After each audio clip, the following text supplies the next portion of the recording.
Marco went to England last year. He spent a week in London. He went with Irina.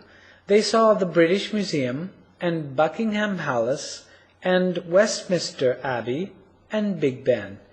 They always ate in Italian restaurants or McDonald's, and they had a wonderful time.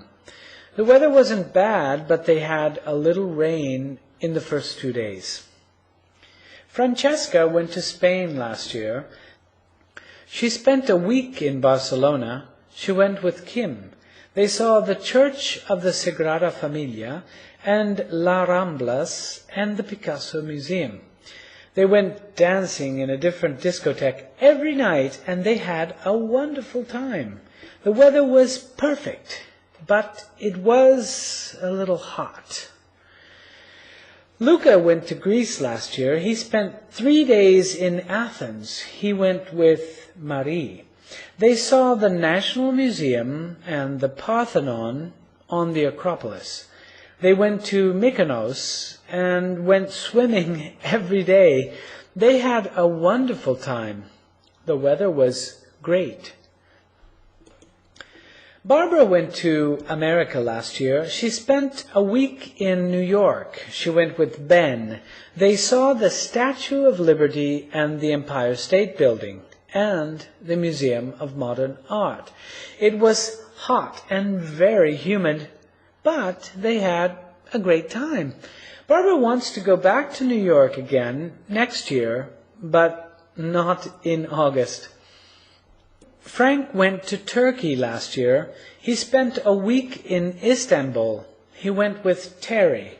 They saw the Blue Mosque and Santa Sofia and the Topkapi Palace and Museum.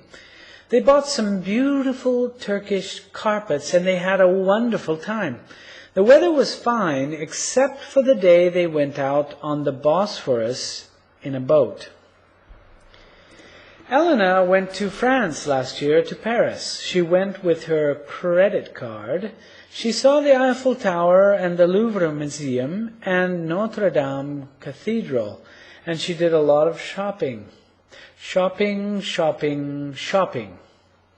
The weather was nothing special, but she had a wonderful time.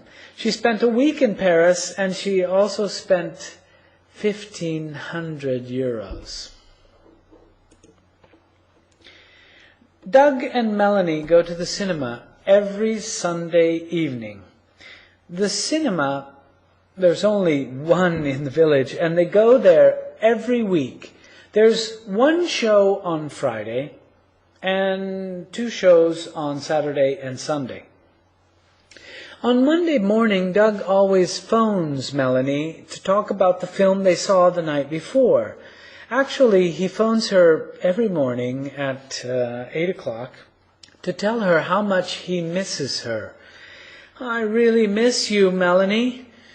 An hour later, he sees her at school, but he can't wait until then, so he calls her at home. At school, Melanie is a very good student. She's a model student. Doug is not so good because he doesn't concentrate on his lessons.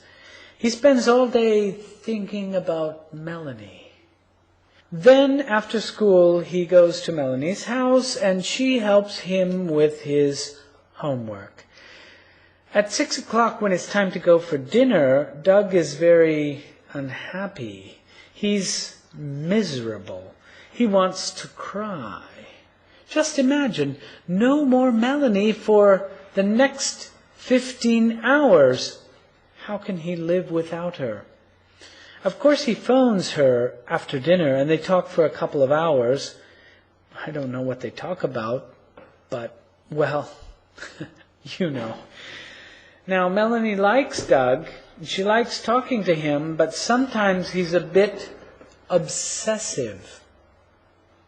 So she's very happy when Doug goes out sailing with his father at the weekend, and she can have some time to herself. Doug says he wants to buy a mobile phone, but Melanie doesn't think that's a very good idea.